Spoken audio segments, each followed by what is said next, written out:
नमस्कार दोस्तों, मैं त्रिभुवन चौहान और लोकार्पण संडे खास में आप सब लोगों का आज के दिन फिर से एक बार मैं स्वागत करता हूं।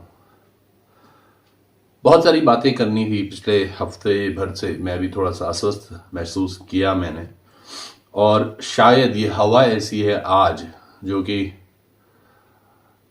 दूषित एक तरीके से हो चुकी है, जबकि हर कोई ना केवल कोविड से बल्कि और भी अन्य तरीके के बुखार या किसी और चीजों से संक्रमित होते आ रहा है।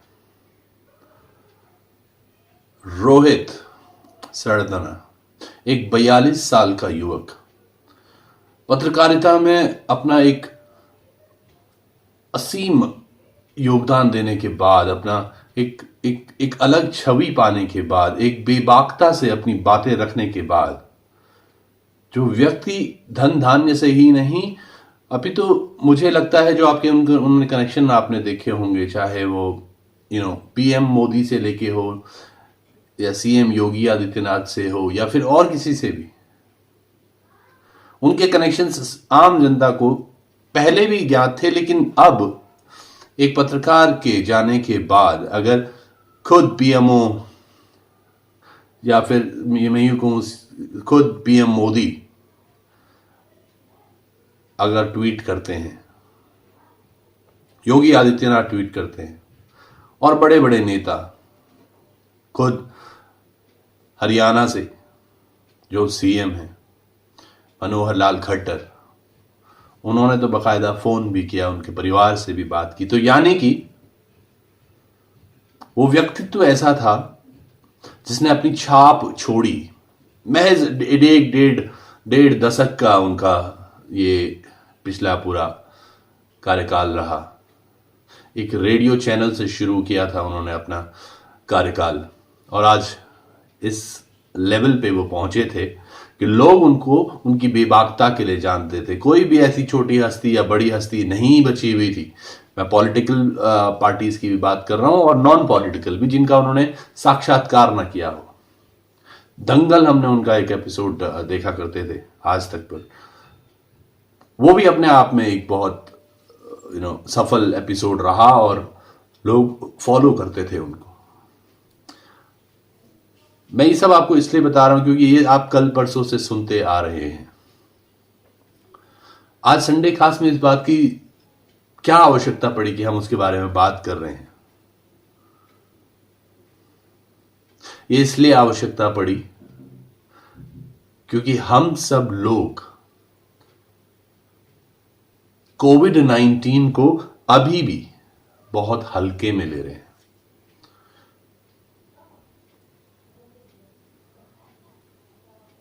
दो छोटी पुत्रियां जिनको वो छोड़ के चले गए, शायद छोटी वाली को तो ये पता भी ना हो कि पापा चले गए हैं या फिर शाम को वापस आएंगे। तो ये भी नहीं हम कह सकते कि ये जो बीमारी है ये पैसे ना होने की वजह से लोग मर रहे हैं, ऑक्सीजन ना होने की वजह से मर रहे हैं, या फिर रेमडेसिविर या फिर अन्य जितनी चीज़ों के बारे में बात कर रहे हैं कि इन सब चीज़ों की कमी है, अगर ये होता तो जान बचाई जा सकती थी। क्या आपको लगता है कि एक ऐसा व्यक्ति जितना इतना प्रभावशाली हो, और दिल्ली नोएडा के सबसे अच्छे हॉस्पिटल्स में से है मेट्रो हॉस्पिटल, जहां पे उनको ले जाया गया था, दरअसल दोस्तों कोरोना आपको समय नहीं दे रहा है, वो समय का अभाव है जिससे व्यक्ति बच नहीं पा रहा है।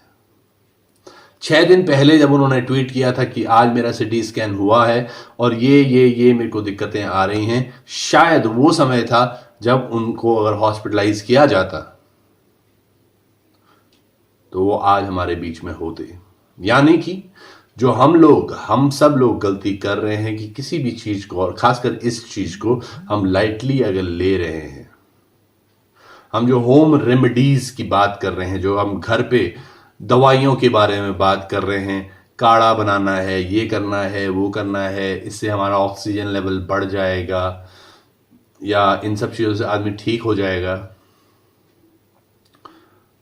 प्रिकॉशंस आर गुड, प्रिकॉशंस लेने चाहिए, लेकिन आप मान के चलिएगा जो व्यक्ति कोरोना संक्रमित हो चुका है, यानी कि उसके बॉडी में कोविड के वायरस जा चुके हैं, अब उसका एक इलाज है टू डिस्ट्रॉय दोज वायरसेस। उन वायरस को डिस्ट्रॉय किया जाए बॉडी के अंदर, या फिर उनके इफेक्ट को खत्म किया जाए, वो उसका एक सोल्यूशन हो सकता है। आप इम्यूनिटी, एक्चुअली क्या होता है, हमें लगता है कि आज हमें कोविड हुआ है, अब हम इम्यूनिटी पे काम करेंगे तो चीजें हमारे लिए अच्छी होने वाली हैं। नहीं, इंपैक्ट हो चुका होता है पहले। यानी कि अगर आपको आगे लंबी उम्र तक स्वस्थ रहना है तो इम्यूनिटी को हर दिन अच्छा रखना होगा, वो प्रैक्टिस डेली की होगी, ना कि केवल आज की जब कोविड हो गया है और तब अपनी इम्यूनिटी स्ट्रांग करने की हम बात करें।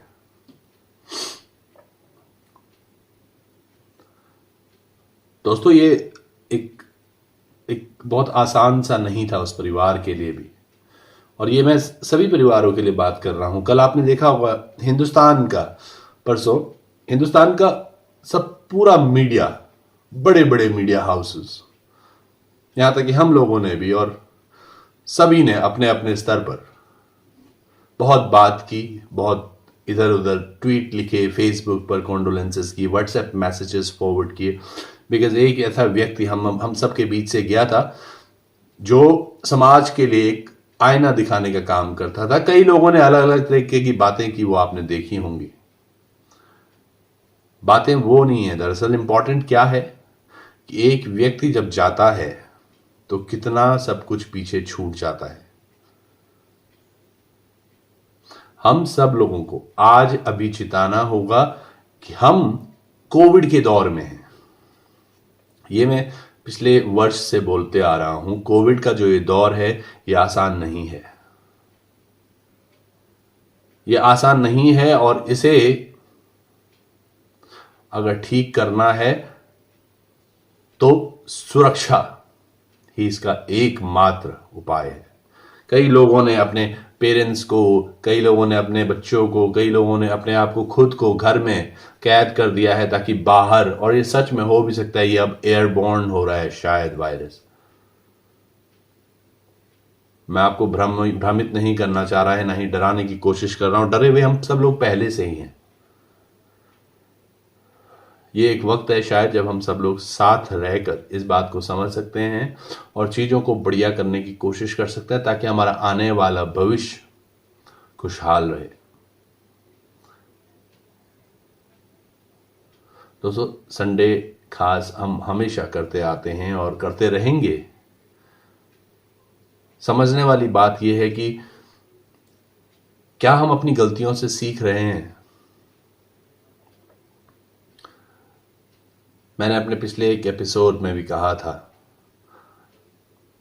कि ये मैं मान सकता हूं बंगाल चुनाव की वजह से इस बात में थोड़ा सा ढिलाई हुई है या ढीलापन हुआ है, लेकिन क्या हम सब लोग अपनी नैतिक जिम्मेदारियों से भाग नहीं रहे थे, या हम उनको भूल नहीं रहे थे, या हम में ऐसा तो नहीं बस कोविड का खौफ खत्म हो गया था, अब जब वापस से पता चला है कि ये सेकंड म्यूटेंट, थर्ड म्यूटेंट, ये ज्यादा डेंजरस है, ये ज्यादा प्रभाव करेगा, तब फिर से वापस डरने लग गए। बीच में हम सब लाइटली ले रहे थे इसको। मुझे ध्यान है जब जुलाई अगस्त सितंबर के बाद हम सब लोग बहुत लाइटली ले रहे थे इसको, जैसे कुछ हुआ ही ना हो। और जब एकदम से अचानक से ये चीजें हुई, ऑक्सीजन कम पड़ने लग गए, लोग सड़कों पे मरने लग गए, अलग अलग तरीके से लोगों के जब रिएक्शंस देखने को मिले, तब हमें वापस से डर लगने लग गया। डरना उचित है, लेकिन ये डर हमेशा होना चाहिए, हमेशा वो हद तक होना चाहिए, वो एक लिमिट हमें पता होनी चाहिए, वो अपना एक सैचुरेशन पॉइंट हमें पता होना चाहिए कि हमें कहां तक लड़ना है। आप सब लोग अपना ध्यान रखिएगा। ये संडे खास में बहुत सारी चीज़ें नहीं हम बात कर पाए, क्योंकि रोहित ही इकलौते नहीं हैं। आप देखिएगा, वह मैसेजेस आप भी पढ़ रहे होंगे हर दिन। सैटरडे को यानी कि कल भी एक पत्रकारिता से जुड़ी हुई एक लेडी, उनका भी कोरोना से निधन हुआ। बॉलीवुड से एक एक्टर है, उनका निधन हुआ। और दिन प्रतिदिन पता नहीं क्यों ये चर्चित चेहरे हैं शायद, लेकिन वो चेहरे भी कितने जा रहे हैं जिनको कि अंतिम दर्शन नहीं हो पा रहे, जिनके परिजन अस्पतालों में रो रहे हैं। आप सब लोग अपना ध्यान रखिए प्लीज। हम आपसे जल्द जुड़ेंगे और आशा करते हैं कि आप सब लोग स्वस्थ रहेंगे, सुंदर रहेंगे। और जहां तक बात थी कि वैक्सीन अब 18 इयर्स प्लस के लोगों को भी लगनी हो जाएगी शुरू। कुछ लोगों ने शायद रजिस्ट्रेशन किया भी होगा cowin.gov.in पर, जिन्होंने नहीं किया वो रजिस्ट्रेशन करवा लें। लेकिन अभी आपके लिए बता दें, तकरीबन हफ्ता 10 दिन के लिए ये प्रोसेस टल चुका है पीछे, क्योंकि अभी वैक्सीनेशन पहले उन लोगों को नहीं लगी है जिनको 45 प्लस में सबको नहीं लगी है, अब 18 प्लस में या फिर, तो हम सब लोगों को थोड़ा इंतज़ार करना होगा, धैर्य रखना होगा। मुझे पता है हम सब लोग भारतीय हैं और हमें अपनी सामर्थ्य, हमारी धैर्यता के लिए जाना जाता है। तो वो धैर्यता बनाए रखें, वो धैर्य रखें, अपना ख्याल रखें, अपने परिवार का ख्याल रखें। आपसे जल्द जुड़ेंगे, तब तक के लिए नमस्कार, धन्यवाद।